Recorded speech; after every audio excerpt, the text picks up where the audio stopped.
Hello, listeners. This is Kat, and welcome back to Put Your Hands Up Podfics. This is the continuation of Reformation. This will be Part 5, Chapters 5 and 6. Chapter 5. Deku and Toga were settled into one chair together in the corner of the laboratory. It was a tight squeeze, but the pair were both so small and thin that they had managed to wedge themselves in. The Nomu floating in their tanks lined the rooms, their wide eyes unseeing as they stared out. Deku kept glancing over at the nearest one, feeling almost as if he was being watched. Dr. Ujiko was flitting around the operation table that had been set up in the center of the room. Compass was laid out on it, stripped from waist up and devoid of his mask and hat. The charred skin of his shoulder slowly being cut away, leaving freshly opened wounds behind. The new robotic arm would be grafted on the newly exposed nerves, allowing for Compass to have full range of motion. Deku, my boy, go collect the parts I need for the arm. You know where they are, correct? Deku nodded at the doctor and hurried over to the workstation laden with various pieces of machinery. It took a few moments to find all the pieces he needed, but eventually he found everything. He stood by the doctor and started to piece together the arm, preparing it to be attached. Very good, Deku. I always knew that you'd grow up to be a clever one, even when you were little, Ujiko said, referencing when he used to pose as Dr. Tsubasa and had diagnosed Deku as quirkless. You understood everything I was telling you at just 5 years old. Understood it all faster than your mother did, like I said. A clever one you are. Is he going to be okay? Deku asked, nodding his head toward Mr. Compass. He should be fine. Once I have the arm attached, I'll put him on an IV to get his fluids up and to give him some blood. He'll be right as rain in no time. Toga sniffed at the air before tentatively climbing from her seat. I think I can smell something weird. An infection, maybe? You're going to need to give him antibiotics, she said, nodding toward Compass. Oh, yes, that doesn't surprise me. The warehouse you were all in is hardly clean, and neither is my lab. This is a place for experimentation, not surgery. You would all do well to remember that. Not exactly our fault this happened, Deku said, leveling him with a glare. It's that asshole Overhaul's fault. Oh, what's this? Ujiko laughed. Curse words from young Midoriya. I never thought I would see the day. I don't go by that name anymore, and you know it.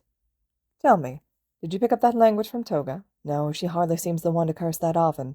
Was it from Dabi, then? Perhaps it was from that little friend of yours. What was his name? Bakugou. Deku didn't respond, but from the way he forcefully had fitted together some pieces for the arm, it was obvious that Ujiko had struck a nerve.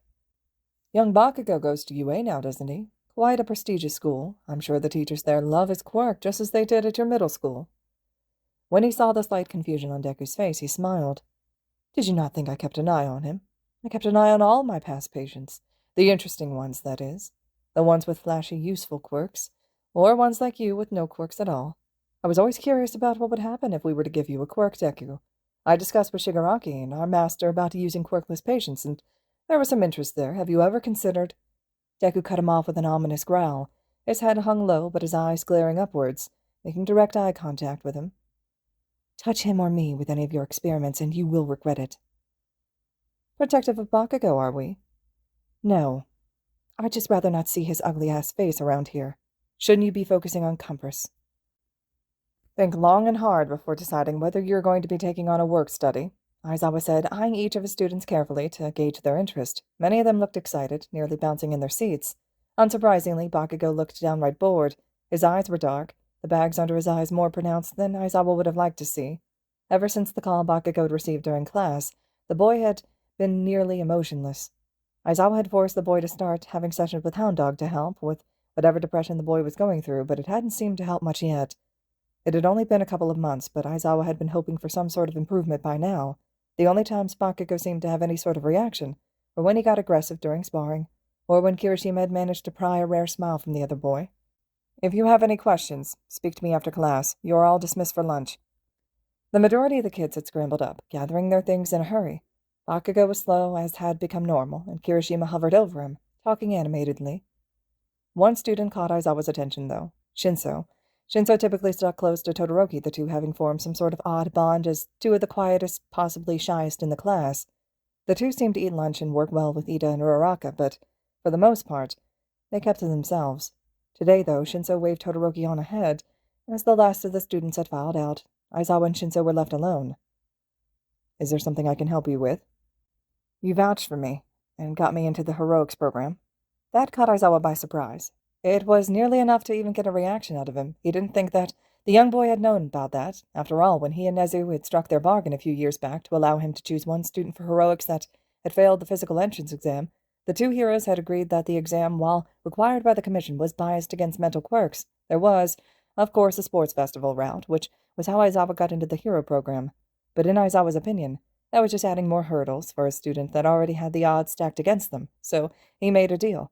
If Aizawa could choose one student to be brought into his class, he'd stop expelling his entire class on the first day.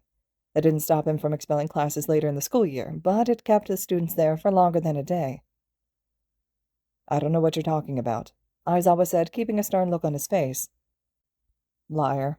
Shinso gave a wry smile. I want to be an underground hero, remember? That means doing research on anything and everything I think can help me as a hero. You taught us that early on. I did some digging in school records. Every year there's one student in your class who's awarded special stealth or creative quirk use points in the entrance exam. It is always just enough to get them into the hero course.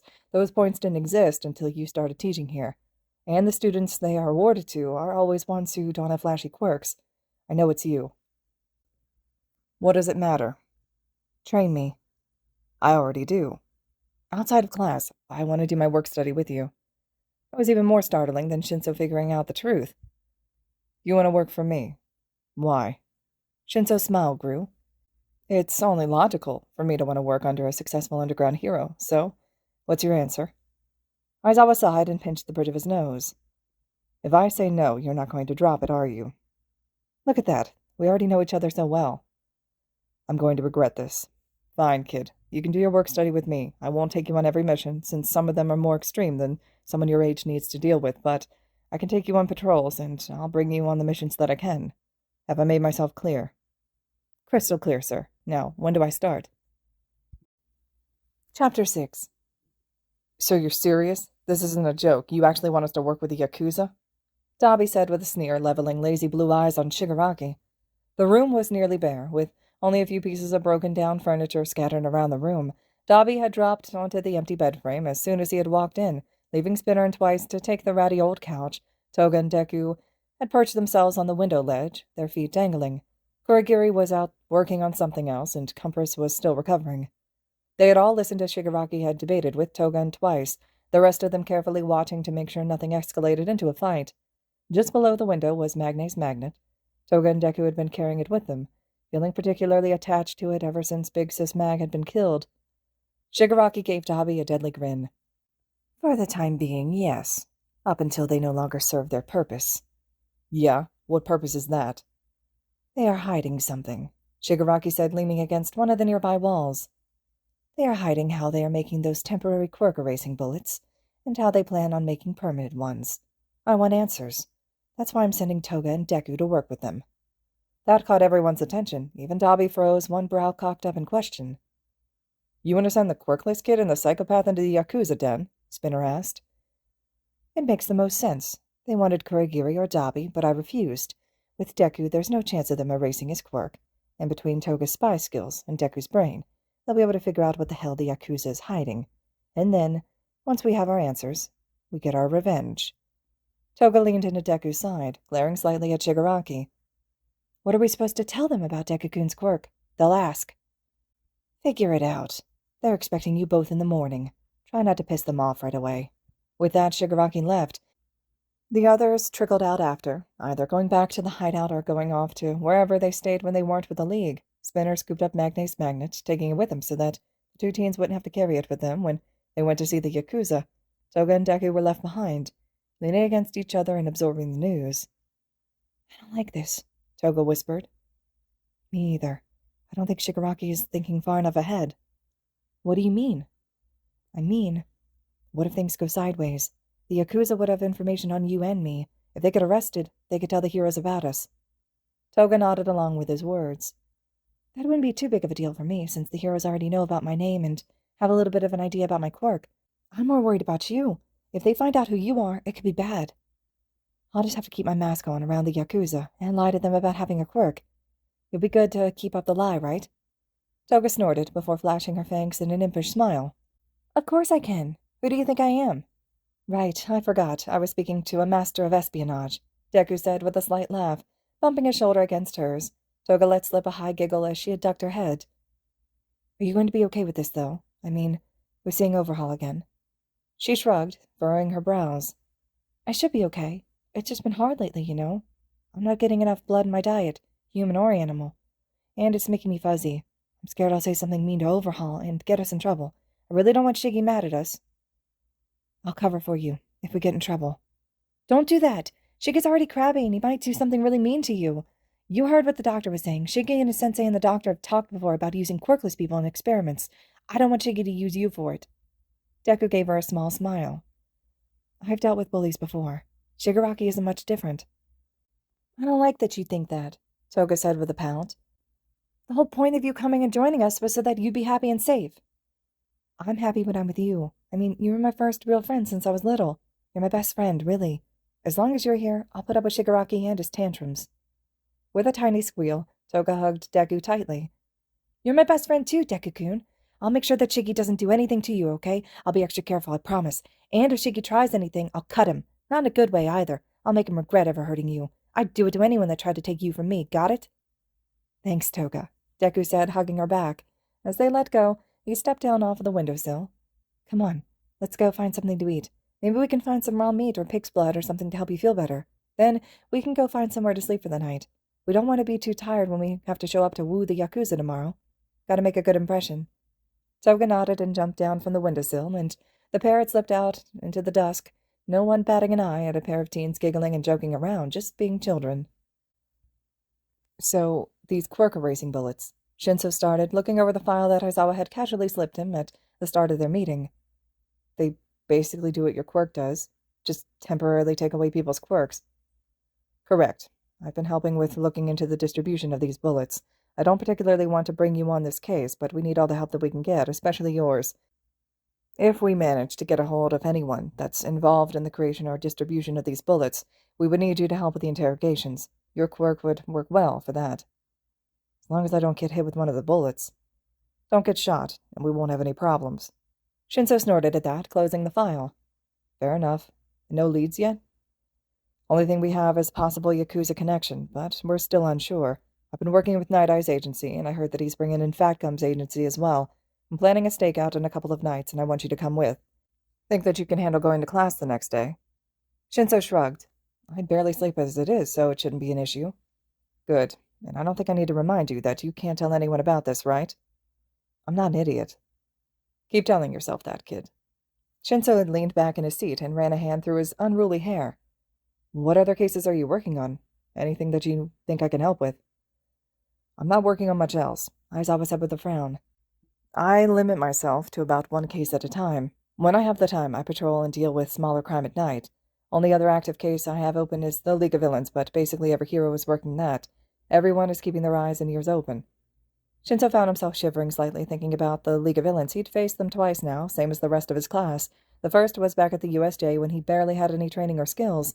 He had his quirk, but he hadn't had the hand-to-hand combat that he had now, which had left him mostly useless. Shinso had been teleported away to the shipwreck zone, along with Sue and Mineta. He had managed to brainwash one of the villains into attacking a few other villains as well, but as soon as the brainwashed villain had gotten injured, snapped him out of it. Sue had then grabbed both him and Mineta and jumped ashore, giving them a chance to run back to the main square. No remaining villains from the shipwreck zone had tried to follow, but were caught up in Mineta's hairball things, and the shorter teen throwing them as he ran. After that event, Mineta had transferred schools, saying he didn't trust UA anymore. And then there was the summer camp incident. Shinso had his one-on-one training with Aizawa by then, meaning that he could take care of himself. Shigaraki had put out a hit on both him and Bakugou, having seen the two of them at the USJ and Sports Festival. He thought that the two of them would make good villains and instructed the attacking villains to kidnap them both. He had been deep in the forest with Todoroki when he got word that the villains were after him. The pair immediately began trying to get back when they had run into Tokiyami and Bakugou. Moonfish, a particularly bloodthirsty villain, was chasing them, trying to catch Bakugou. The stress of it all had triggered Dark Shadow into going into a rage, so Bakugou was not only trying to keep Moonfish back, but also trying to light off an explosion bright enough to tame Dark Shadow. Todoroki jumped in quickly, lighting a fire on his arm, forcing Dark Shadow to retreat into Tokiyami. Shinso managed to get Moonfish to reply to him and put the villain under his brainwashing, telling him to sit down and not move. From there, the boys had all run and hurried back to the campsite and managed to keep themselves from being captured. As soon as they entered the classroom where their other classmates were hiding, Vlad King guarding them all, Kirishima burst into tears and hugged Bakugou, earning himself a growl. Todoroki had refused to leave Shinso's side, boldly stating that if a villain managed to get in, he would set them on fire. The rest of the students tried to dissuade him, saying that he would end up burning Shinso as well if he wasn't careful. "I can protect myself, you know," Shinso had grumbled. Todoroki frowned. "I know that. But you don't have your capture scarf, and the other villains might not be as dumb as Moonfish, so they might not respond to you. That means that you don't have any sort of ranged attack. With me here, we can be a team.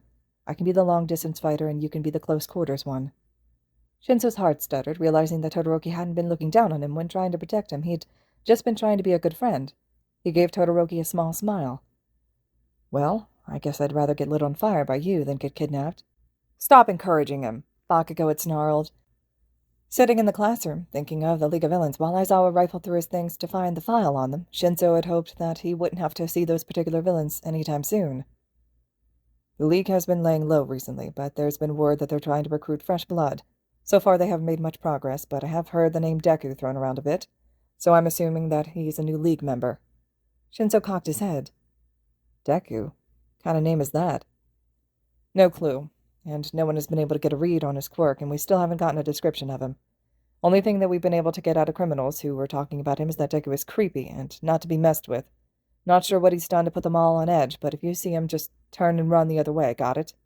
Aizawa said, raising a brow and fixing Shinso with a stern look. When the teen nodded, Aizawa continued. "Good. And don't tell your classmates about him either. At least not yet. We still aren't positive if he's actually a League member. And we have no idea what his quirk is. Until we have some solid information, we aren't telling your classmates anything. It would just make them more stressed than they already are." "But it's okay to stress me out," Shinso joked. "I trust your mental capacities to not let the stress get to you." "Aw, you really do like me." "Don't push it, brat." All right, listeners, this concludes Chapter 6 of Reformation. Chapter 7 will be next. I hope you all are still enjoying this fic, and as always, thank you so much for listening.